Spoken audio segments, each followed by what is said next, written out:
Captain na pala. Yes po. So, Boss Captain Captain. Captain Alden at your service. May gusto ko pa bang i-achieve? Like, ano ba? Gusto mo ba matapos yung education mo? Or? Definitely po, yes. I think, kung yung nanay ko po kasi nga, ang gusto talaga sa akin ay mag-artista at mag-showbiz. Yung pagtatapos naman po ng school ay pangarap ng tatay ko for me.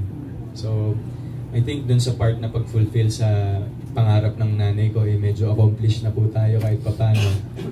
So, dun sa part naman ng pag-fulfill ng pangarap ng dad ko para sa akin, gusto ko yun. And right now, siguro pwede ko nang i-share na meron pong since I've been very vocal about being a pilot. So there's been an aviation school in Clark that offered a scholarship for me to be a pilot. Captain na pala. Yes po. So Boss Captain Captain. Captain Alden at your service. Boss So, na, Captain. oh, yun. So, sobrang excited din ako. Saka ko na lang po i-discuss kung sino yung nag-offer ng scholarship once it's final already. But I'm very excited with that. It has been my dad's dream also. Personal dream niya actually to be a pilot. So sabi ko, sige dad, since medyo 59 ka na, 58 ka na, ako na lang.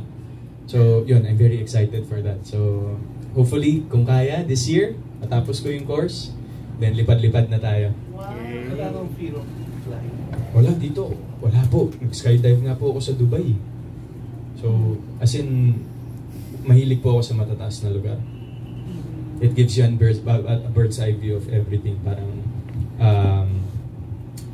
Parang ano yan, figuratively speaking, it gives you, ini-eject ka niya sa mundo pag nasa taas ka. So, yeah. I love to fly. Let's go!